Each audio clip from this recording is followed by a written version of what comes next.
I have with me four gentlemen, starting with Rohit Arpudaraj, who is a financial planner and also a CFA aspirant who has cleared his level 1 and who has now joined his parents' business in Aditya Capital Markets for the last 3 years. A big round of applause for Rohit. We have Aditya Ramkumar, who is again a postgraduate and who has worked across the world in UK and UAE. But his dream of becoming an entrepreneur took him back to Chennai, and he has joined his father's firm, 6 Sense Investments. Welcome, Aditya. And to my right, we have V.R. Ayyappan from Mysore, again a second-gen MFD. His father is a mutual fund distributor. He himself is a chartered financial analyst, a charter holder, a risk professional, and who has worked abroad. But his calling was in India, and he came back and quite successfully has scaled up his business in the last 5 years. Welcome, Ayyappan. And of course, the last one on the to my right is Subhash. Subhash is a postgraduate from Indian Institute of Management, Bangalore. And he chose this career out of his pure passion for capital markets and financial markets, right? And he's the founder, director, managing director of T-Ram Financial Services. Welcome, gentlemen. And I look forward to having a fruitful discussion with all of you. Thank you. So what is the objective of this program, right? We have a set of 4 people. So what we are trying to get out of this program, I have listed down 2-3 items or 2-3 lines which I am keen to understand your perspective. One is, what are the things they are thinking as a next-gen entrepreneur, right? How they look at MF distribution as a business. The second thing what I am asking them is how they are positioning this business to younger clients. Right now, we have 2 people who are pretty young, and I would like to pick their brains on that. And we also want to understand from you, how do they demonstrate the value of an MFD to their clients?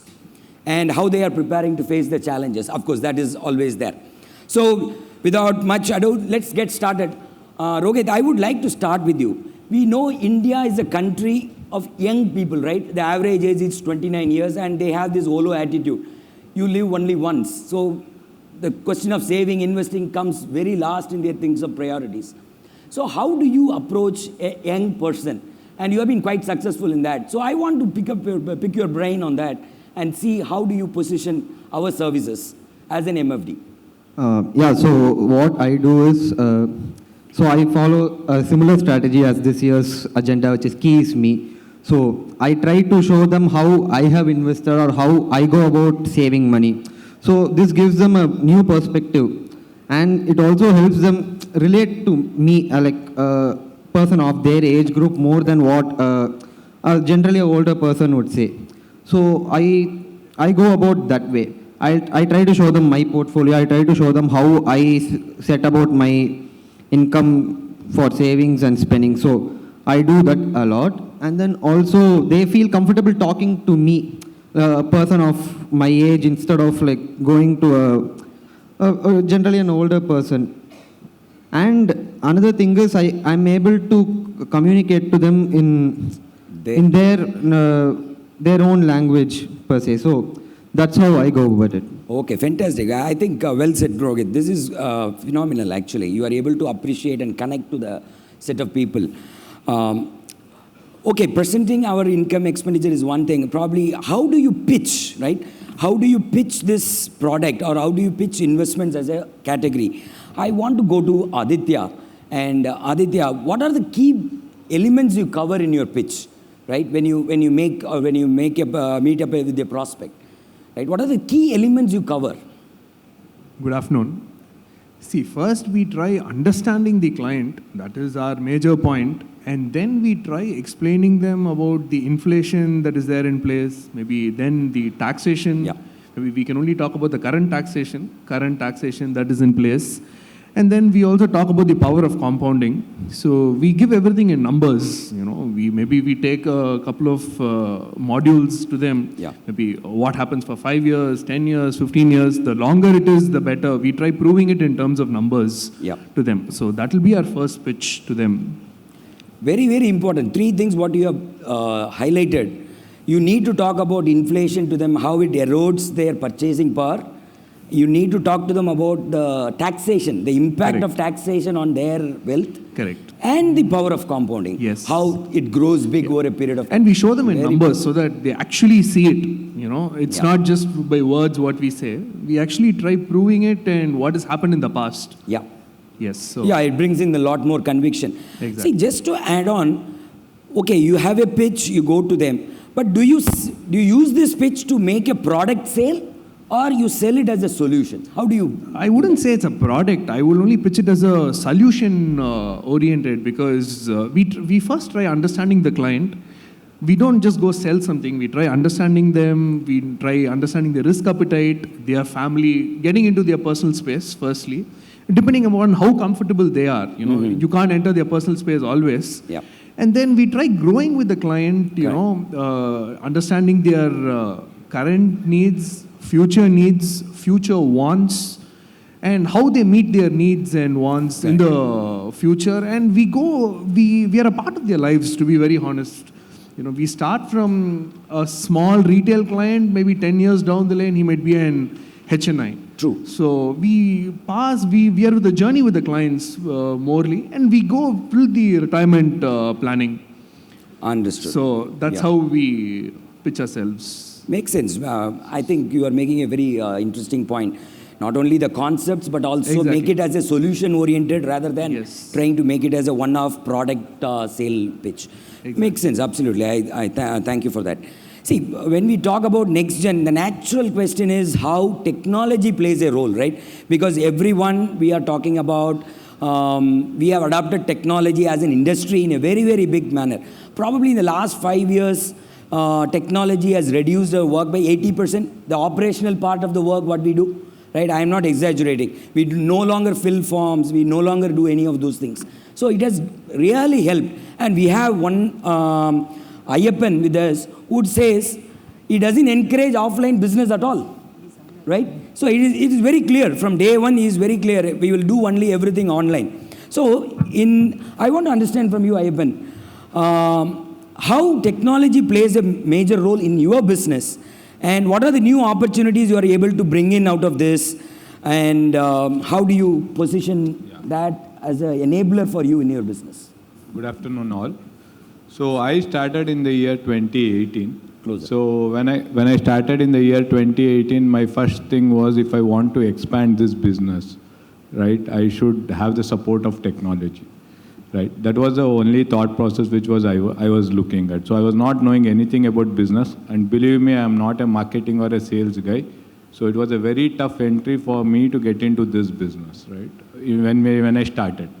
So someone came and told me you can easily achieve 100 crore, you have potential from the AMC side. So I was thinking if I want to reach that figure, so I need the support of technology. So from day one, before I started any business, I enrolled for all the technology platform which is available. I enrolled to BSc, NSc for transaction. I took Red Vision for database management. I took branding solutions from Anchorage and Masterstroke. And then I've been using, started using YouTube channel, interactions and Zoom meetings. When I did not had any business also, I took all these things because I thought it's an investment. So many people who are thinking this technological spending is expenses, you will never make a decision, you will keep waiting. But if you start thinking it's an investment, it is no-brainer today. You hire a lower level employee, you pay 12,000 per month, you will spend 1,20,000 for a year, right? In total spending on technology might not even reach to that much, right? So that is one thing. And you can, with technological support, there is no boundaries, right? Today, I am sitting in a place like Mysore, which is tier 2 cities. When I started in 2018, there was no 100 crore, not even one person has reached 100 crore in a city like Mysore, right? Today I am touching 200 crore with not even 5 or 6% of my business coming from Mysore, right? So that is possible only with technology. Thanks to COVID, it has pushed digital platform a lot or technology a lot by force. Okay, if COVID was not there, I don't think we would have transferred from physical to digital so fast. So, but one advice if I want to give is always look technology as an investment.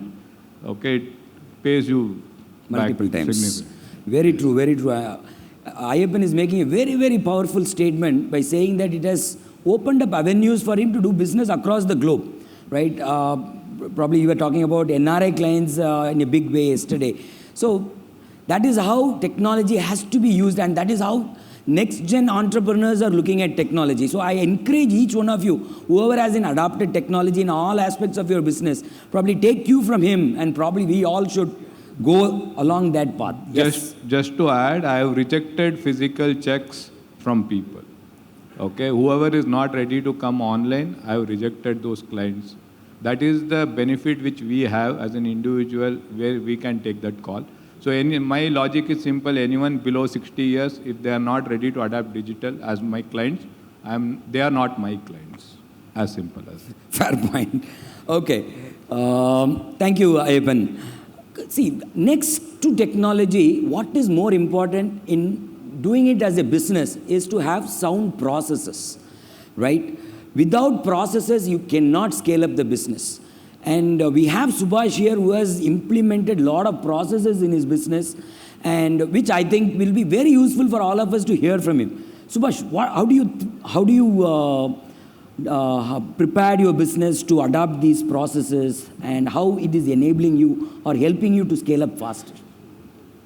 Processes, I would say, you can classify them into two different types. Okay? One is the process with respect to the customer engagement. Yeah. Okay. The other process is very, very important. Okay, which can actually be your USP. That is the process of fund selection. Okay. Initially, in the first few years, okay, when I was in MFD or when I was directly taking care of MFD division in my company. Now that we have a PMS division, I do not take care of the MFD part because I am the principal officer there. Yeah. So when I was taking care of the MFD division there, so we had a robust research process in place, okay, to avoid mishaps. Okay, the moment you avoid mishaps in fund selection, the client experience would be very, very, very smooth. Okay, that's where the MFDs can actually differentiate themselves from what you call the other RAAs, or even there are so many paid subscription and other things, right? So in that research aspect, if this particular paper is in this debt fund, strict no, we'll avoid it. If this particular stock is there in that equity mutual fund, we will avoid it. Okay, so we went one notch higher. Okay, though MFDs are not supposed to do any research or need not do any research, okay, there's a popular perception, but we went deep inside the portfolios. Okay, we went deep inside the portfolios, figured out the vulnerabilities in each of the portfolios. Okay. So that was enabled because of your processes you built in. Yes, the research processes that we built in. Okay. We would like to keep things very simple. Yeah. Okay. So in that aspect, okay, if this complicated paper or if this dubious company paper is there in that, okay, avoid it. That's it. Done. Okay. So through that process, we were able to avoid a lot of mishaps. Okay. The moment you avoid mishaps in your distribution thing, your investor experience would be smooth, and you can add great value to the clients. Understood. And you can differentiate yourself from the rest, right? The other aspect is the process with respect to customer engagement. Okay, there probably just before COVID. Okay, just before COVID, as the regulations mandated in our case, okay, we evolved what you call a standard operating manual or a standard operating procedure. Yep. Okay, that was put down in writing. So if the client is on board, before onboarding of the client, our team should necessarily do a financial planning, sit down with them, understand what exactly is the risk and other things. Okay, without risk profiling or without financial planning with specific to mutual funds, okay, we don't onboard any of the clients. Okay, this process is time consuming. Okay, so many clients would walk in and say, today I have 20 lakhs I would like to invest. But this financial planning can take 2 days, 3 days, or even 4 days. Okay, I delay it, I do the plan, then only onboard them. Makes perfect sense. Right. Yeah. Similarly, not a single investment or application form should go out of my office, be it physical or digital, okay, without nomination. Okay, this and all, much before the regulator. Now the regulator has made it mandatory. Yeah. We ourselves made it mandatory. Right. We voluntarily said that, sir, if you're not likely to add any nominee, it will be complicated. Because the role of a mutual fund distributor doesn't end with fund selection. Right. It is our responsibility to transmit it to the next generation as well. Yeah. Okay, so there we have a standard procedure where without nomination, not a single investment will go out of our office. Right. So similar to this on every aspect, and even in transmission, okay, we have a standard operating manual. Okay. First and foremost, my team will get in touch with them and offer their condolences. Then maybe 10 days or 15 days down the line, they will get in touch with them. Okay, and then ask them for all the documents, death certificate and other things, and then voluntarily, okay, do all the transmission free of cost. Okay, and I think through superior services, okay, an MFD can differentiate, okay, and ward off competition as well as what you call, we can prove our detractors wrong. Understood. Right? Subhash, I just to summarize what you have said, it is very tempting to let go processes as we scale up the business. But if we have the real processes in place, let it be in fund selection or client onboarding or or the transmission process, it makes the life easier not only for the clients but also for us. Exactly. So it is very important. What you say is very, very important. See, the amount of time that you can save. Yeah. Okay, see, most of us should take care of the client handling part. Okay, also take care of the client interaction part. Okay, if we start focusing on this process and if we do all things by ourselves, we will lose there. Yeah. We will lose big amount of business there.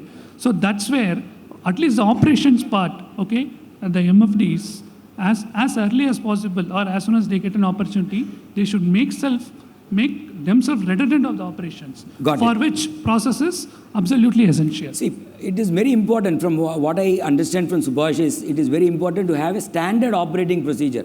List down all the activities what you have in your business.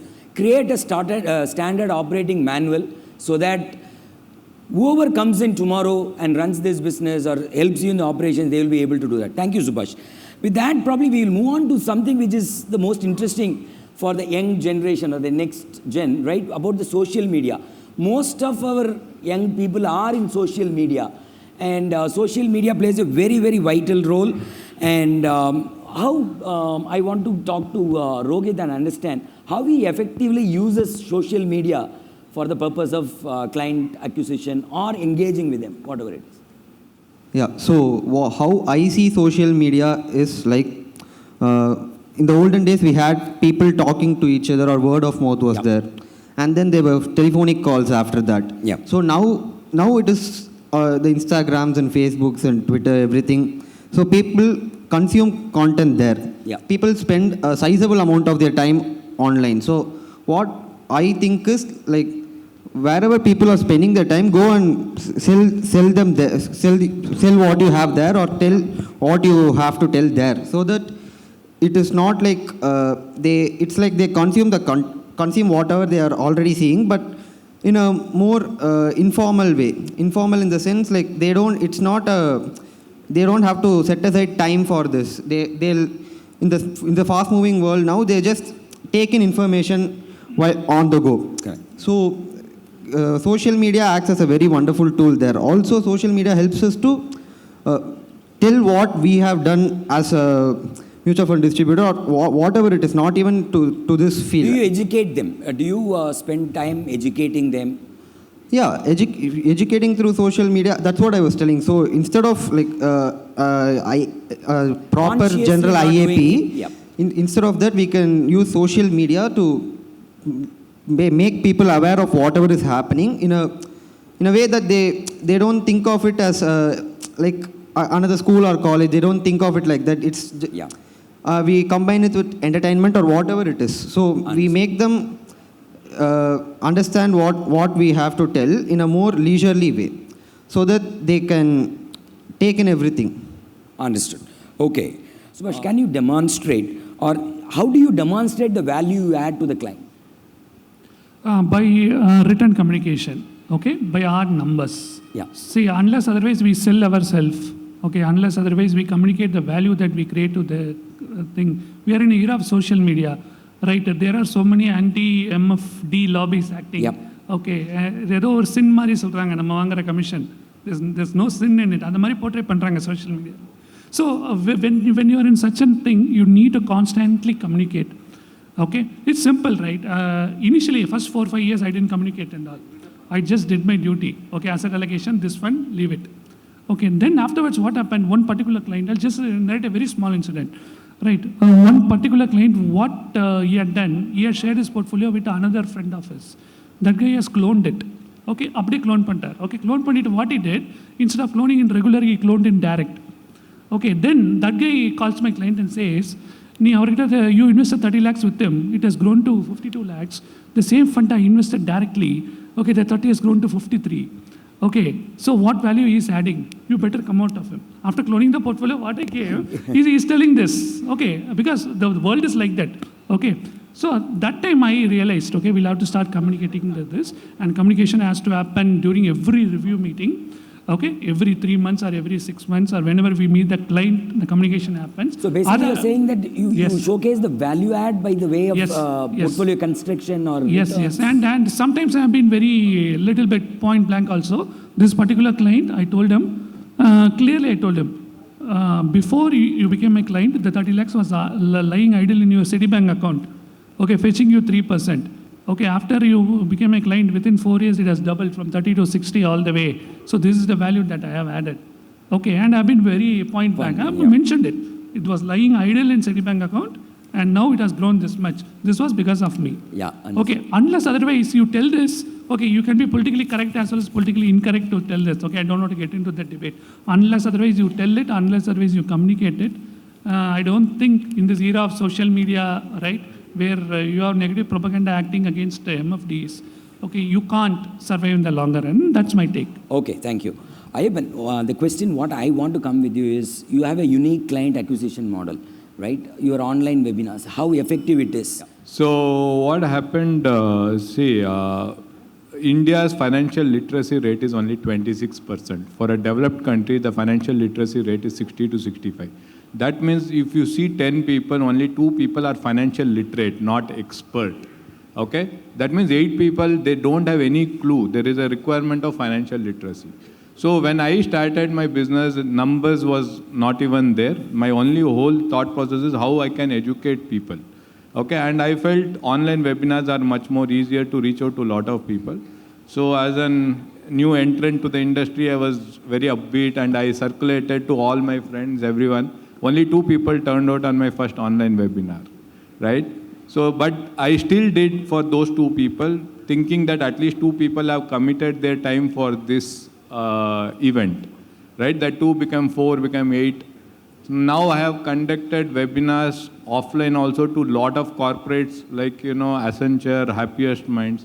So now I get lot of invite to conduct webinars. So what happens, so many times we just give up after we try something. Many people I know would have started YouTube channel. After 5 videos, you would have stopped, right? We would have put effort, but we think that results are not coming. Believe me, there are some people who see 1 year back video and they call me and invest. So you don't know where you will get that business. But believe me, for your effort, you will get reward. It might come now or after some time. So it worked out well for me, I continued. It may not work out well for you, this strategy, but something else. But you need to keep trying how you can accumulate clients. Yeah, thank you, Ayappan. I think that's a very valid point. We all tend to give up things at some point in time when it doesn't work. But as Ayappan pointed out, there is a possibility that things may start working Maybe people may look at old videos and come or those kind of things. Yes. I want to just end this discussion with a rapid fire question. Probably I will start first with Ayyappan. I have 4 questions for each one of them. I want you to give only brief answers, a single word or probably 1 or 2 words, right? I don't want any explanation. The first question I have for you is, how do you think MFDs can win the trust of the client? Put client interest first. Okay, what is your success mantra? My objective is to achieve financial freedom for my clients. Okay. What are the websites or the books you normally read regularly? I follow Money Control, Cafe Mutual for industry information. Then I listen to Shankar Narayan and Nilesh almost, whenever there is a webinar of them. And finance books in general I read. Yeah. Ivan, and what is the AUM you have in mind in the next 5 years? Should be 650 to 700 crores. If I don't achieve, I think I have not worked to my potential. Thank you. That should be minimum. Thank you, Ivan. Let's go to Subhash. Same set of questions, but let's hear your answers. How do you think MFDs can win the trust of the client? Transparency. Transparency. What is your success mantra? Keeping things very simple. Simple. Okay. And what are the websites or the books or the articles you normally read, blogs? I read 4 business newspapers daily. That's it. Okay. Keeping it simple. Okay, I get it. And what is the AUM target for the next 5 years? Okay, 6x growth from current levels. See, today my AUM is close to 100 crores. I would like to add 200 crores by value over the next 5 years and leave it to the market, and market will take it to 600 crores, so which is 6. So 6x in 5 years. Okay, fantastic. Okay, Aditya, for you. How do you win the trust of your client? I would say good governance. Uh-huh. So, Okay. What is your success mantra? I think discipline. Discipline will Very be my- important. I completely understand that. And good work-life balance. Okay. Mhm. Yeah. A new concept. Yeah. What do you have any specific websites or others to keep referring to? Reading? Not really. Maybe getting updated with the current affairs is one, and of course Mint, Morningstar. Okay. But for that, nothing very specific. Okay. Got it. And what do you want to achieve as an AUM in the next 5 years? Maybe triple my AUM, maybe 2x for double it by market appreciation, and add maybe about 200, close to 200 crores, 180 crores in MF equity today. Okay. Maybe 500, 600 crores in the next 5 years probably. That's the spirit. Yes. Yeah. Fantastic. Good. Rohit, how do you win the trust? Keeping them the mix of things. Uh-huh. So communicate whatever you're doing, show them what you're doing. So that should win their trust. Yeah. Okay. What is your success mantra, you think? Relationships beyond investing. Okay. Very good. And what do you normally read? I just try to keep my ears open to any information that I can get my hands on. Mm-hmm. Okay. So, yeah, wherever, newspapers, Instagram, wherever I can get information. Okay. How much AUM you want to achieve in the next 5 years? So, since I'm starting out now, let's just say I want to double or triple what I have. So, I was thinking of maybe 200 crores. I'll accumulate and then let market do the things. Okay, fantastic. Thank you, gentlemen. Thank you for your patient listening. I hope this was useful for you.